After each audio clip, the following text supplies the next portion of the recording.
dipersembahkan oleh... Selamat pagi, luapan lumpur Lapindo saat ini semakin mengancam sejumlah titik tanggul yang kondisinya mulai kritis. Langkah antisipasi terus dilakukan oleh pihak BPLS dan sementara itu warga korban lumpur juga mulai bersiap-siap jika sewaktu-waktu harus dievakuasi. Kita bergabung untuk informasi selengkapnya bersama rekan kami, Rifai Pamone langsung dari Porong, Sidoarjo, Jawa Timur. Rifai, bagaimana kondisi di lokasi pembangunan tanggul saat ini?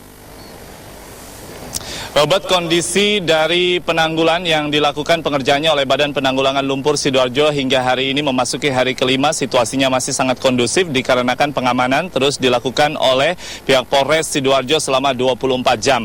Secara teknis, Badan Penanggulangan Lumpur Sidoarjo telah memperbaiki akses masuk ke titik proyek utama di kolam penampungan 73, yang mana titik 73B secara khusus jebol 1 minggu yang lalu dan menyebabkan luberan lumpur bercampur dengan air mendekati pemukiman warga khususnya di Desa Gempol Sari yang apabila intensitas hujan sangat tinggi begitu mengkhawatirkan kondisinya karena luberan lumpur tersebut bisa langsung masuk ke rumah warga, terlebih lagi Kali Ketapang yang melewati Desa Gempol Sari sedimentasi akibat jebolan tanggul 73 yang membawa lumpur dan juga air sudah semakin tinggi mencapai 3 meter.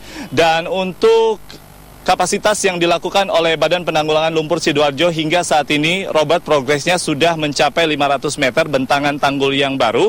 Bentangan tanggul ini memang belum sempurna dikarenakan BPLS akan mempersiapkan 2 tahapan pengelolaan tanggul baru di sekitaran kolam penampungan 73 yang luber 1 minggu yang lalu untuk sementara setinggi 2 hingga 3 meter, lalu dilanjutkan nanti hingga optimal mencapai 8 meter.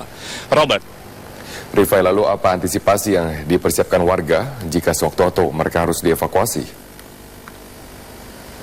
Hal ini sangat menarik untuk dicermati, Robert, dikarenakan jebolan dari titik tanggul 73B meski telah dikondisikan oleh BPLS untuk ditutup sementara, namun fluktuatifnya luberan lumpur ini masih terus sampai ke rumah warga. Ditambah lagi dengan intensitas hujan yang sangat tinggi, bisa saja banjir, lumpur bercampur dengan air tiba-tiba datang masuk ke rumah warga dan mengancam aktivitas warga tidak bisa berjalan secara normal.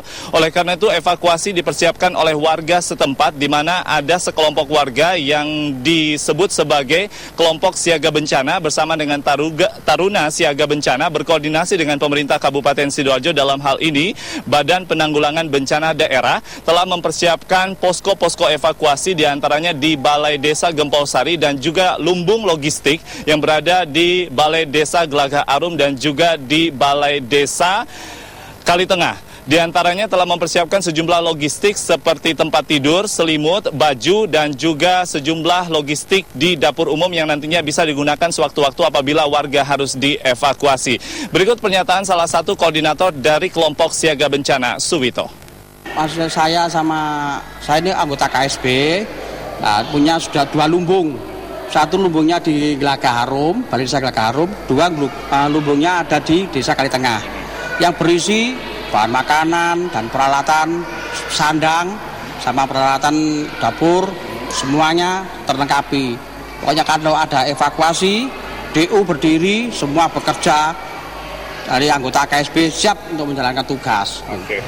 Meski dapat dievakuasi sewaktu-waktu, Robert, namun warga khususnya di Gempol Sari yang berjumlah 21 kepala keluarga masih berupaya untuk bertahan karena sisa ganti rugi mereka belum dilunasi oleh PT Minarak Lapindo Jaya. Kembali ke Jakarta, Robert. Baik, terima kasih Rifai Pamone atas informasi Anda langsung dari Sidoarjo, Jawa Timur. Demikian informasi kami dalam Headline News dan tetaplah bersama kami, 8-11 Show akan segera kami lanjutkan untuk Anda.